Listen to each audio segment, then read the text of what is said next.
time that we've been eagerly waiting for. We are truly honored to have among us an exemplary figure, and like I mentioned, a beacon of scientific brilliance and innovation, Dr. Raghunath Mashelkar, as our esteemed chief guest for this evening, ladies and gentlemen. Sir, आपकी उपलब्धियों की list इतनी लंबी है कि पहले आपके thoughts को सुन लेते हैं, and then I'll continue with the list. So, can we give a huge round of applause for Dr. Mashelkar?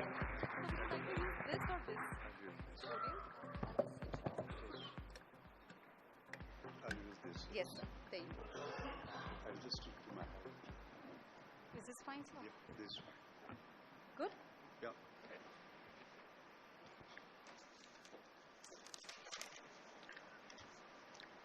Distinguished Dias, the proud award winners, ladies and gentlemen, thank you very much for having me in this great evening of celebration. It's a special privilege and an honor. Perhaps, Shailaja, I'm the odd man out here. You will say, what is scientists doing in the corporate world? It's very interesting. 1998 was a very interesting year in my life. You know, I'm an engineering scientist by profession. All my research has been in engineering science. And scientists get Nobel Prize as the highest award, but for engineering scientists, the highest is what is called as Fellowship of Royal Society, FRS. You sign in the same book that Newton has signed. And there are only 3 engineering scientists in last 363 years, rather 364 years, who have signed in that book after getting the FRS honor. And I was lucky to be one of them in 1998. So I was a part of the scientific community. But the same year, there was a surprise that I got the J.R.D. Tata Corporate Leadership Award, 1998. And that award, I remember, posthumously was given to Aditya Birlaji and then Deepak Parekh. I was very much hoping Deepak Bhai will be here. He was not there. Then to Narayan Murthy, then to me, and then to Azim Premji. So the corporate world also told me that I'm one of them. So that was very interesting. So the basic reason why I might have got that award was that I was heading CSIR, Council of Scientific and Industrial Research, which is a chain of 40 laboratories.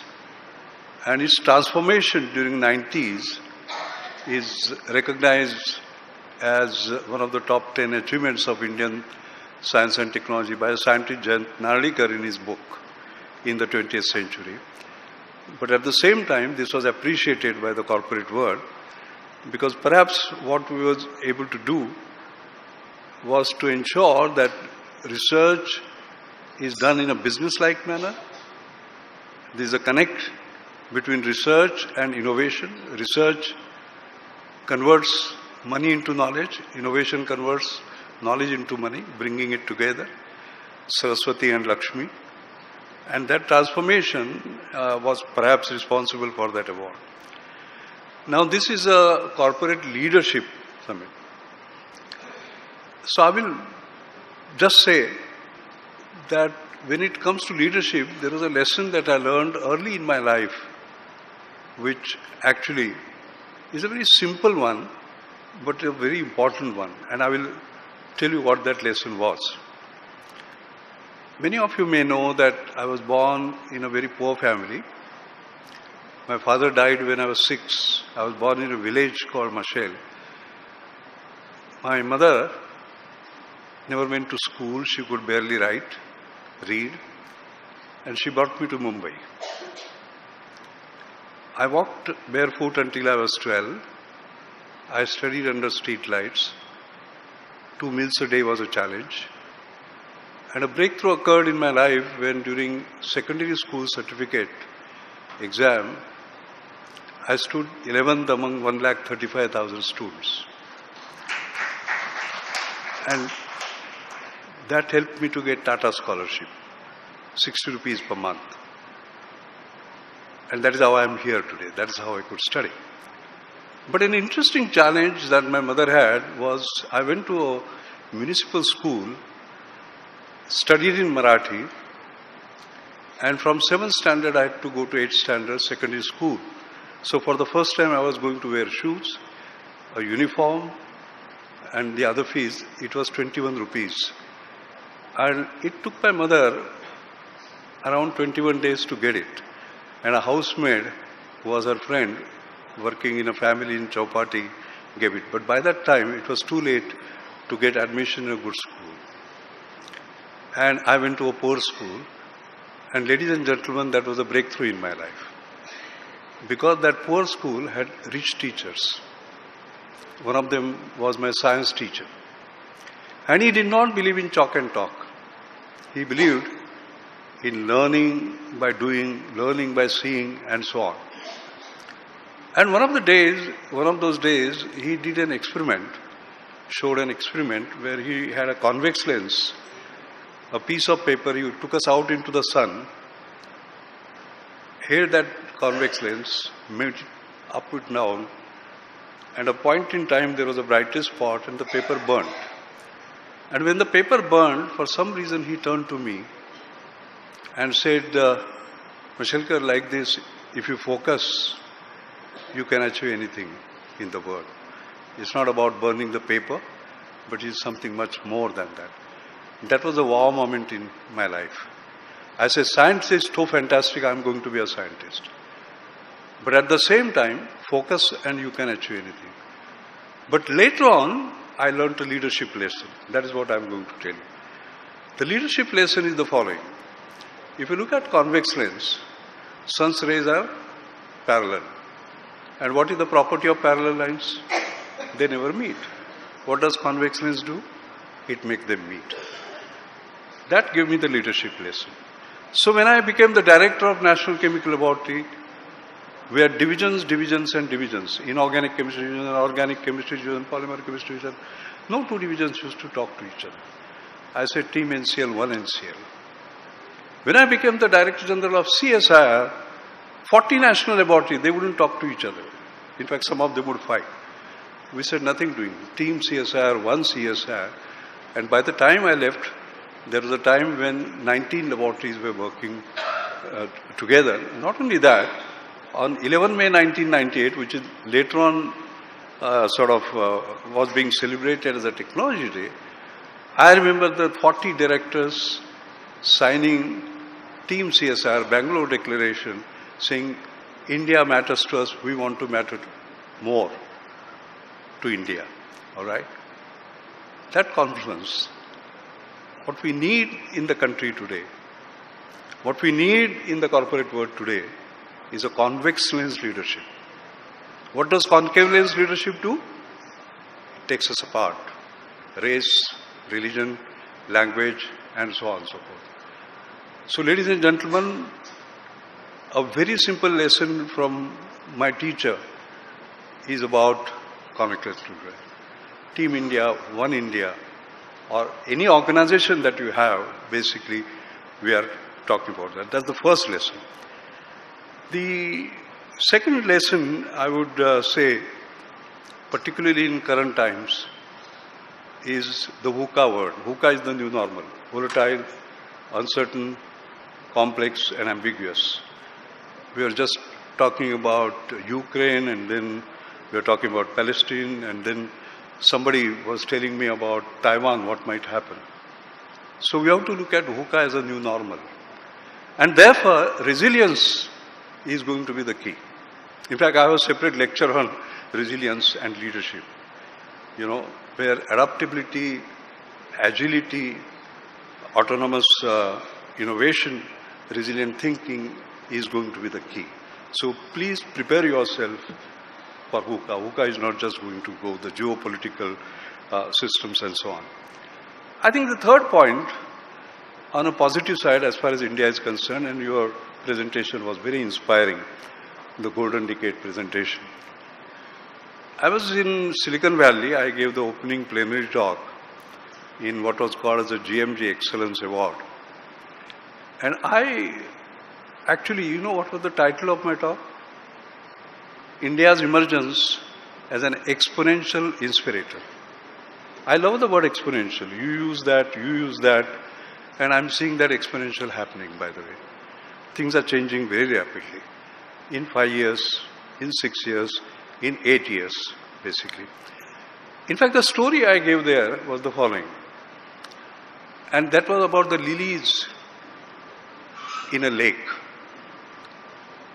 Those lilies have an interesting property, since you talk about exponentially doubling up.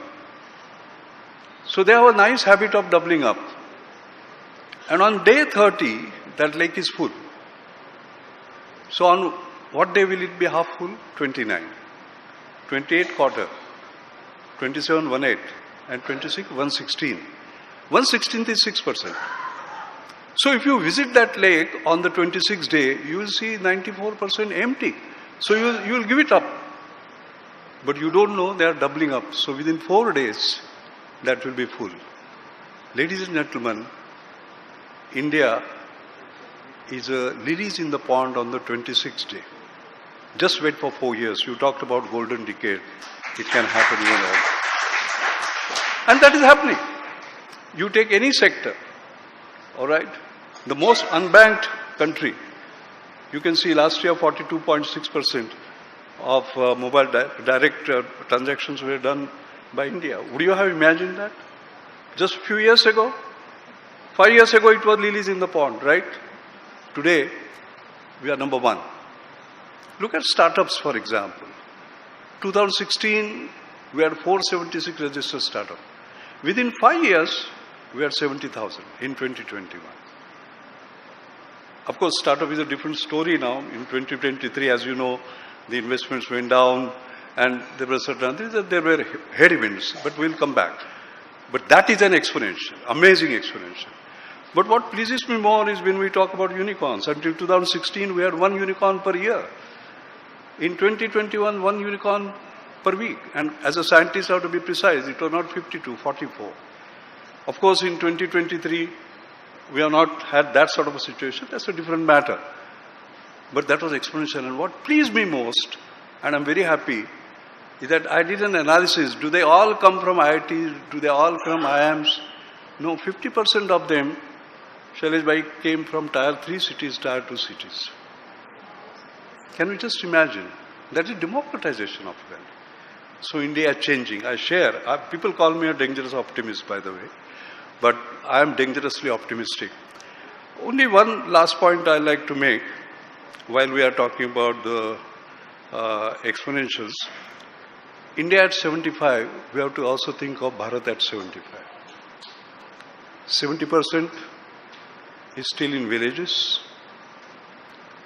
1 out of 6 in cities lives in slums. 1 out of 6 or 7 is below the poverty line. And 1 out of 6 or 7 is illiterate. If we don't think about that Bharat at 75 and think of India at 100, and if Bharat at 75 remains there is a big challenge. We talk about climate change as a challenge. I talk about huge inequalities as a challenge. And it's not India. All right? So what do we do? And therefore, innovation which creates access equality despite income inequality is going to be critical. We have seen that in the digital world. I mean, Mukesh Bhai, for example, 4 rupees per GB, voice free, 500 million customers. And today when we talk about the digital public infrastructure, you can see what difference sort of it has made. So we require making high technology work for the poor has to be the challenge. And therefore, ladies and gentlemen, we all have innovation, we all have passion, but that compassion for the have-nots, I think, is extremely sort of important. I have gone through that. There was a young boy who was brought to me during COVID, and his grandfather said, we have a challenge with this child. It was 8-year-old. Huh? I said, what is the challenge?